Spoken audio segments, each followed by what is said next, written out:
turned that camera on? Where the hell's my futon? Whatever. Hello, Oni. Yeah! So, ready for the review? Yeah! Totally! Totally! Totally! Not really. Really?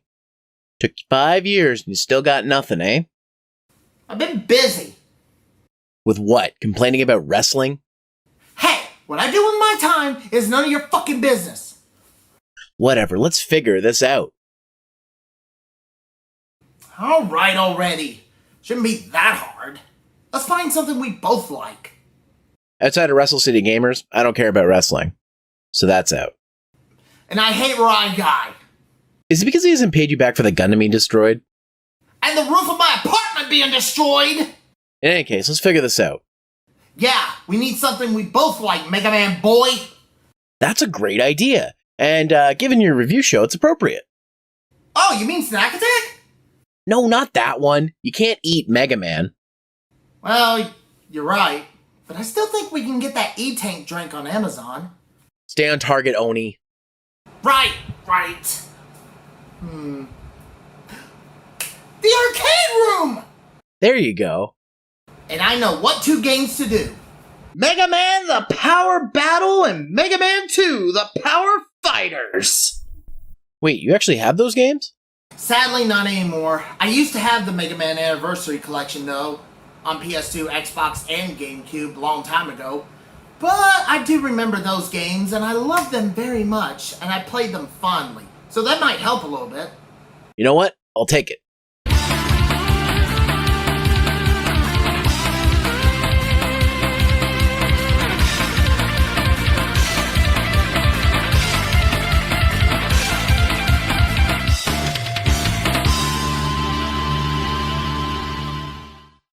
Mega Man the Power Battle was released in Japanese arcades in September of 1995 and in October everywhere else. Not much is known about the game's history or development, except that it was developed around or after Mega Man 7, which makes sense as it borrows quite a few assets from that game. The plot revolves around Dr. Wily rebuilding some of his past robots to help him take over the world, and it's up to Mega Man, Protoman, and Bass to stop him. Basically everything you were doing since Mega Man fucking 1, but in arcade form.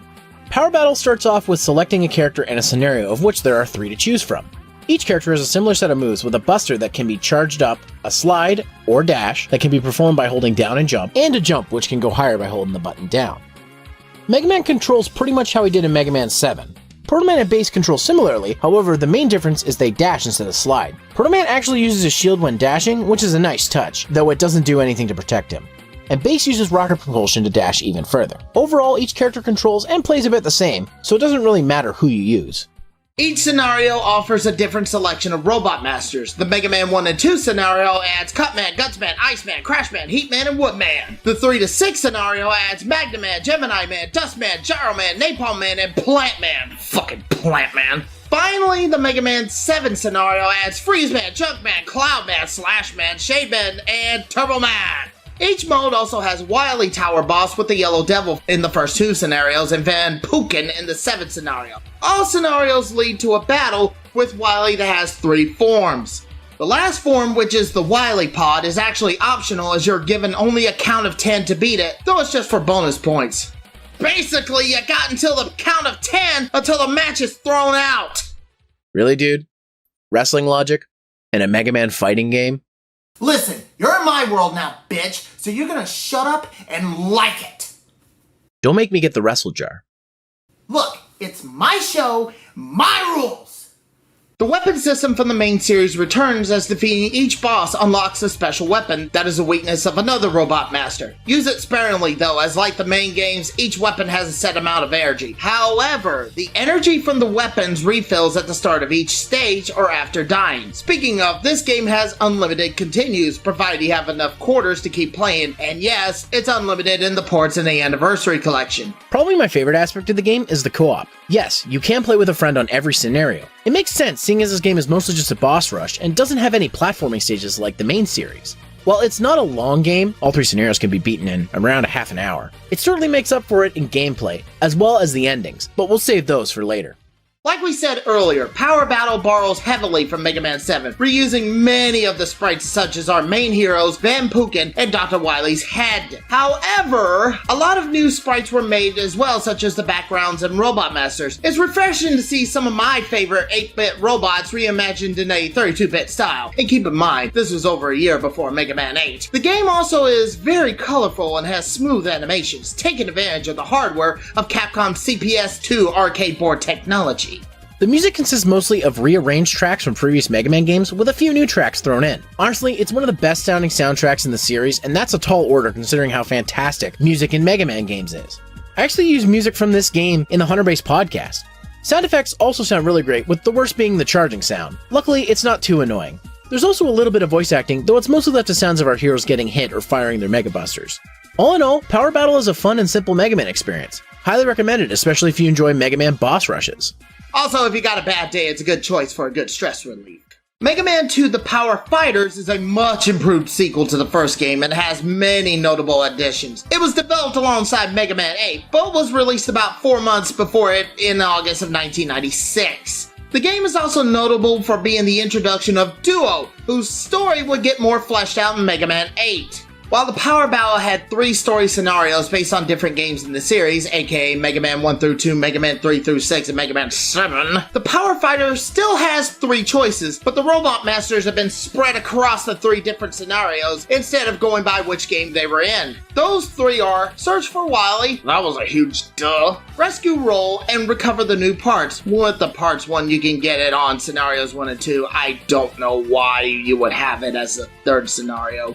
Search for Wily has you up against Shadow Man, Plant Man, Gyro Man, Centaur Man, Bubble Man, and Heat Man. Rescue Roll has Cut Man, Stone Man, Shade Man, Elect Man, Dive Man, and Slash Man. Finally, Recover the New Parts contains Guts Man, Pharaoh Man, Air Man, Quick Man, Gemini Man, and Napalm Man. Each scenario also has a unique Wily Tower boss with Mad Roller in Search for Wily, the Yellow Devil in Rescue Roll, and the Mech Dragon in Recover the New Parts. Finally, you face off against the Wily Machine, which is a floating head, followed by the same optional Wily Pod battle. Adding to the mix of Mega Man, Protoman, and Bass is the newcomer Duo. This basically takes place after Mega Man 8, if you want the sumbitch to be considered canon. Which reminds me, why not have some of the Robot Masters from 8? I guess it was cutting close to the end of the development cycle.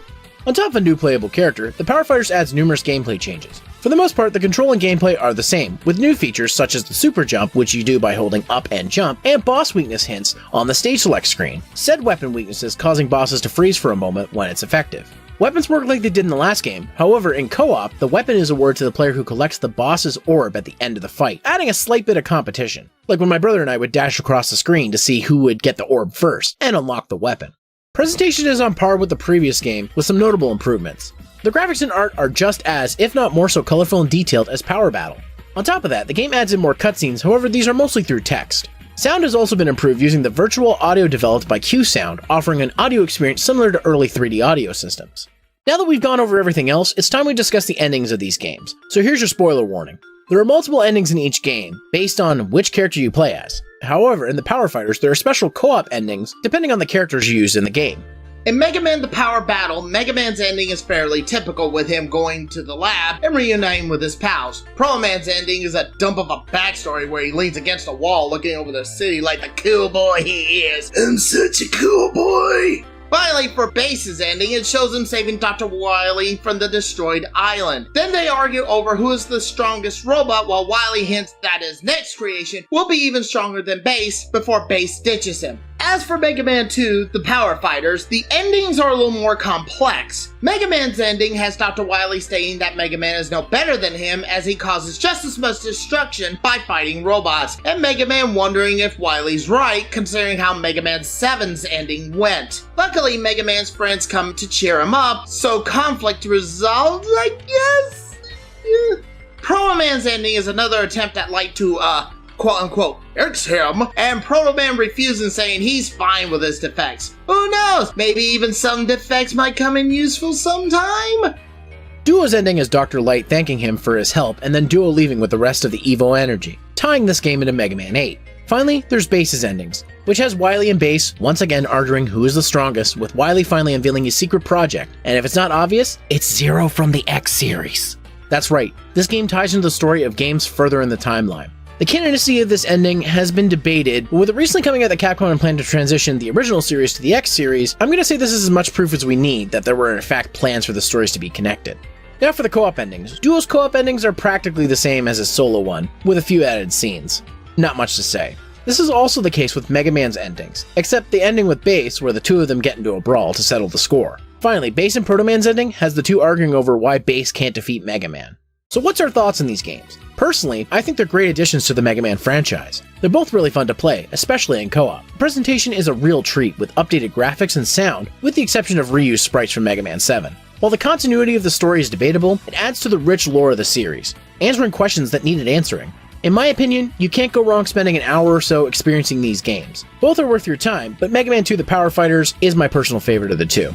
I consider Mega Man 2 The Power Fighters to be a better game, but these two games are a quick pick 'em up and play, especially if you're having a very bad day. If you can somehow legit find the arcade cabinets for both of them in a local arcade, give it a go, or if you can somehow find a copy of Mega Man Anniversary Collection, do that. I mean, I own all three versions, so it can't be that hard to find. Though I can't find my GameCube version. But that's fine, because it's terrible. Well, not all of us is fucking rich like you. Oh yeah, I guess you gotta save money to fix your roof. And my Gundam! Do you really need that? Dude, how else am I gonna get around? Why not get a car? How about this? Fuck off! Oh, typical Oni. I'm just surprised I didn't have to mention Hulk Hogan this time. You son of a bitch! Oh shit!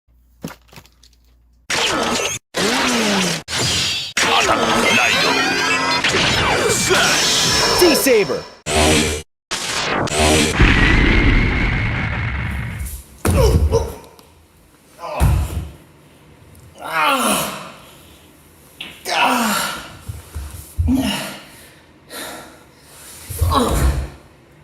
Damn it. Looks like I'm gonna have to get a new apartment too.